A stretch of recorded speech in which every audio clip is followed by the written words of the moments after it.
Dobar dan, dobrodošli u recepturu. Na kanalu i blogu lani sam objavila recept za ledeni vjetar koji vam se jako dopao, a sada donosim bržu i jednostavniju verziju ovog finog kolača. Brzi ledeni vjetar radi se bez pečenja, ali i dalje ima nenadmašan kremasto-voćni okus u kojem ćete sigurno uživati. Za žutu kremu u posudu ćemo sipati 9 žumanjaka, 200 g šećera i 3 vanilin šećera. Sve ćemo pijenasto izraditi mikserom.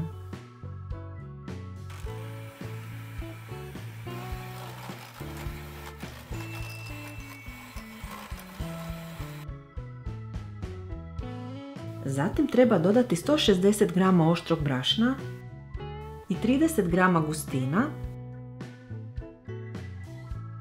pa ćemo i to izmiksati.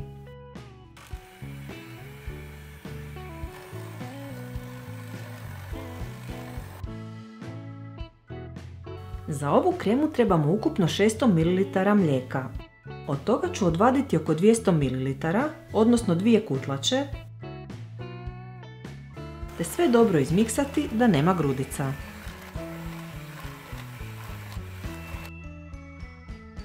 Ostatak mlijeka stavljamo kuhati.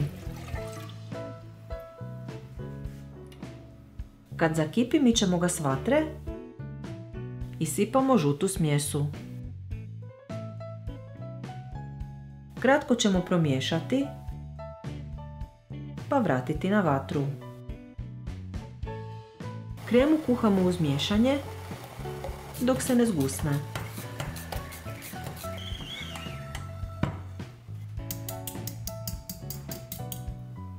Skuhanu kremu treba pokriti prozirnom folijom i ostaviti da se ohladi na sobnu temperaturu. Kad se krema ohladila, izradit ćemo 250 g maslaca sobne temperature.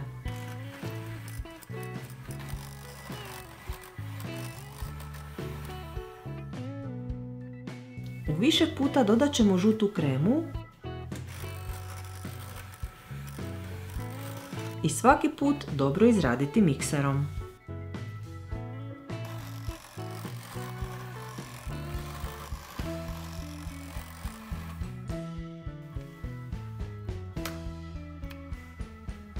Žutu kremu treba podijeliti na 3 jednaka dijela.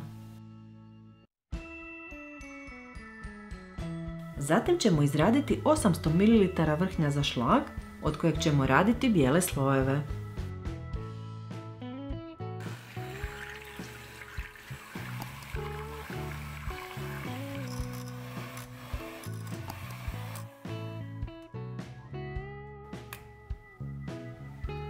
Izrađeni šlag treba podijeliti na 4 jednaka dijela.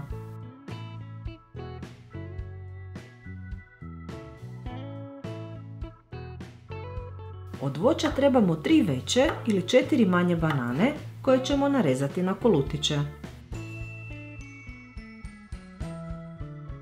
Uzela sam i 350 g kivija kojeg ću prvo oguliti, pa također narezati na kolutiće.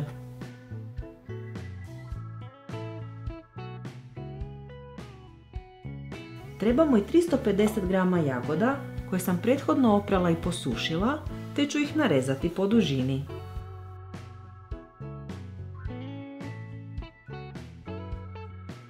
Po dnu protvana posložit ću prvi sloj keksa od maslaca koje prethodno treba umočiti u mlijeko. Potrebno je oko 540 g keksa kao i 200 ml mlijeka, a protvan u koji sve slažem veličine je 35 x 25 cm.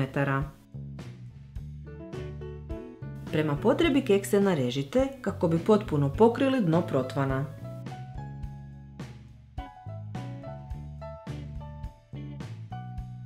Zatim stavljamo prvi sloj žute kreme, pa ćemo je dobro poravnati.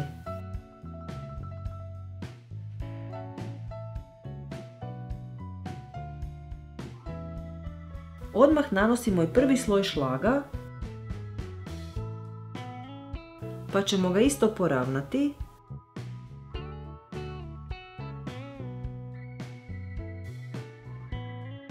te na njega poslagati narezane banane.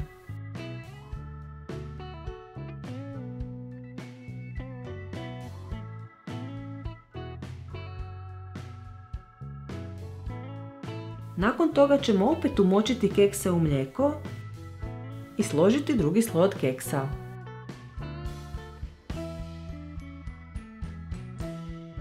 Slijedi drugi sloj žute kreme, kao i drugi sloj šlaga,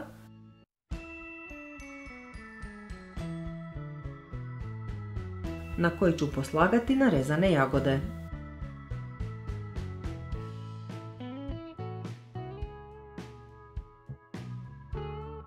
Na kraju ide zadnji treći sloj keksa koji ćemo također umočiti u mlijeko i poslagati po jagodama.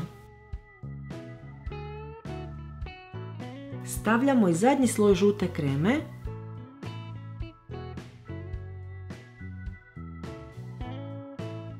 pa sloj šlaga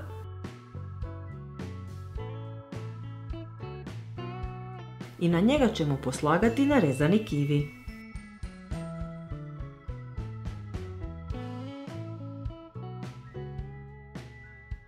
Na kraju sve treba premazati sa zadnjom četvrtinom šlaga, pa dobro poravnati.